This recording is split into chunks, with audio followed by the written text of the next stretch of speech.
We have made it to my 50th. Y'all, I was about to say my 50th.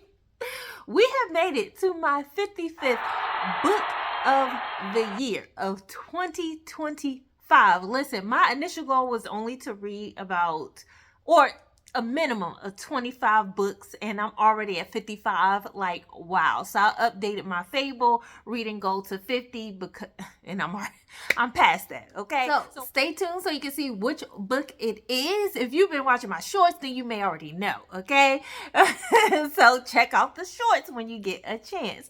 But I will give an overview of the book. I'm already into it, and I'll let you know how far as well. But before we get into that, let's look at my Fable stats, because I track all my reads in Fable. I have a written reading journal that I keep, but also I track it through the Fable app as well. And so let's get a little peek on who I am as a reader, at least for this year, and see if you're along the same lines as me.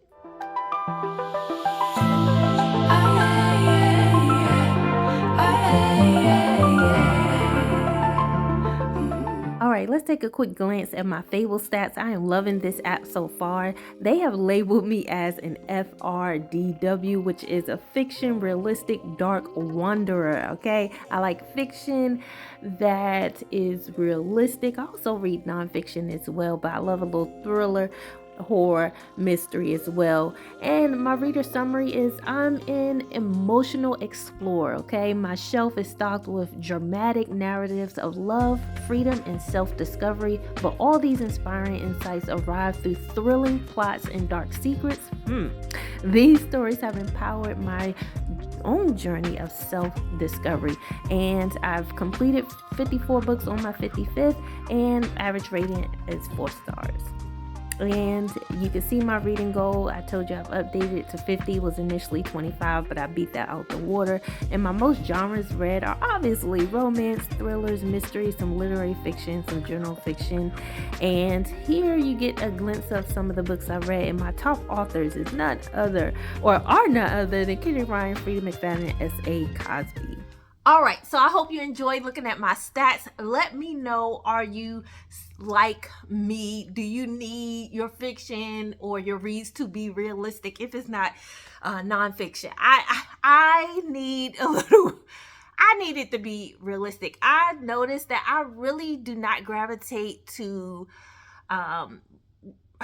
stories that pertain to magic, or that's like fantastic in the sense of fantasy, fantasticalism. Am I making up words here?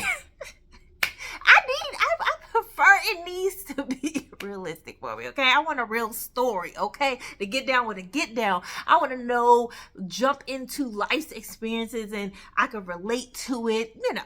That's just me. But my 55th book of the year is none other than Julie Clark, The Ghost Writer. This cover is amazing. This is the hardback, and look at the spray edges.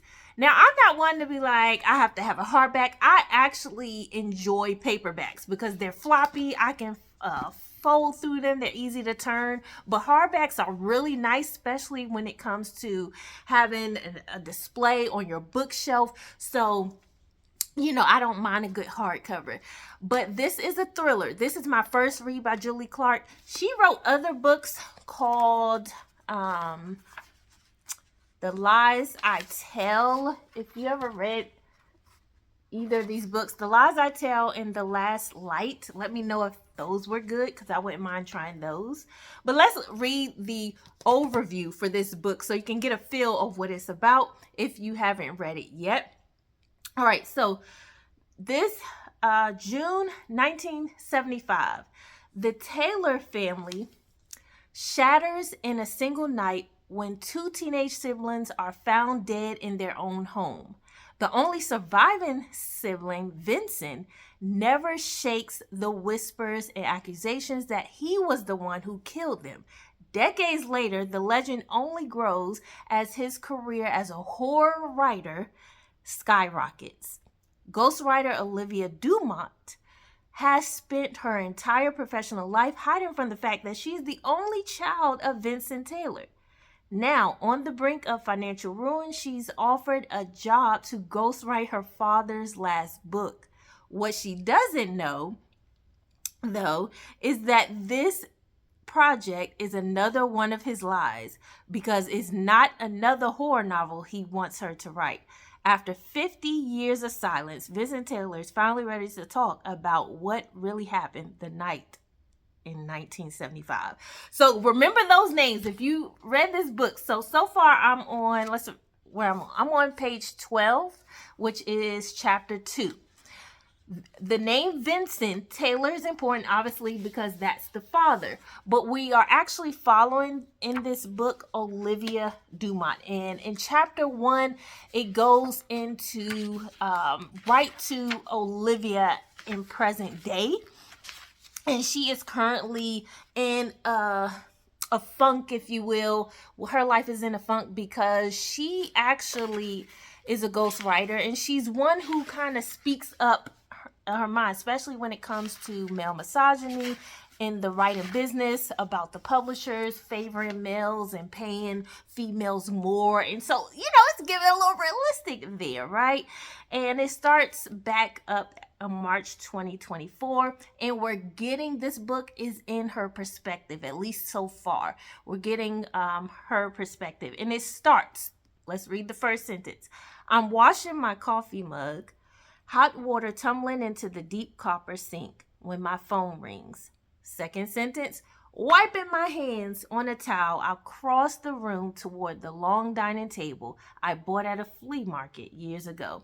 So basically in chapter 1, she's at home. She has been out of work for about a year from writing. She hasn't had a project, and it is because she also took to social media about another writer who she says just takes money no matter what the topic is, no matter who's it's with, and she disagrees with them, and it kind of put her in a bad light. And so she has not been pushed a lot because, publishers don't want any problems. People don't want to work with her right now. And so coming into chapter 2, she gets the call from her literary agent saying, hey, somebody finally wants to work with you. And it's this guy, this horror writer, Vincent Taylor, you know him. And the literary agent does not know yet that that's actually her father. She does know him. Hasn't seen him in years or talked to him. But there's a lot of backstory because in chapter 2, we're finding out that the mom apparently abandoned him and her when she was younger, and then eventually the father started drinking, doing drugs, and he ultimately was neglectful of her. So she has a backstory in herself. She has a backstory in itself, and so I'm interested to see how this plays out. If you read this already, let me know. If you're a part of Danny Reed's book club in Fable, let me know.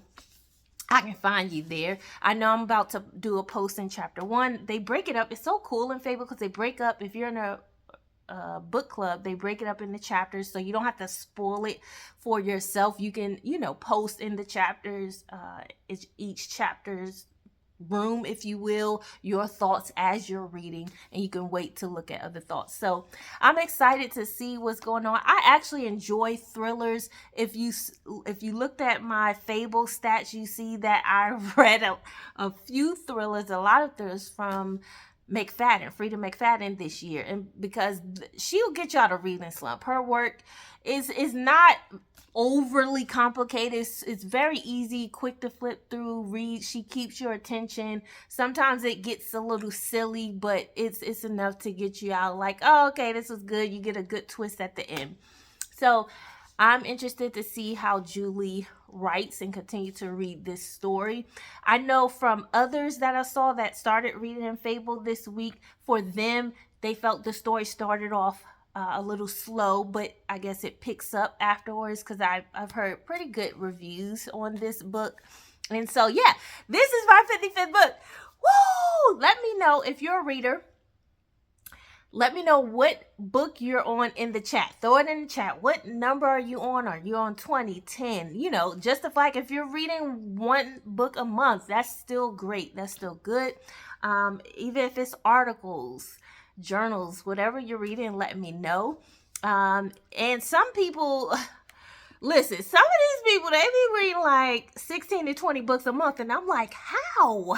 How? Me, I have 4 teenagers. My husband and I have 4 teenagers, 2 girls, 2 boys. There's no way. We're prepping for college this upcoming year. Like, what's going on? I have full time. I still work a 9 to 5. So I don't know how these people are reading. Listen, I can get about a good 8 or 9 on a good month, like July, 10. But my slow months, the least I got was about 4, because I have DNF 3 books. So this would have been my 58th book, but I DNF 3 books, and that was Sula, One Door Away from Heaven by Dean Koontz, and When I Think of You. I couldn't, but Sula I'll circle back eventually. I'm not circling back to One Door Away from Heaven, and I may circle back When I Think of You. It probably won't be this year because I have more exciting, interesting reads that I want to read other than that.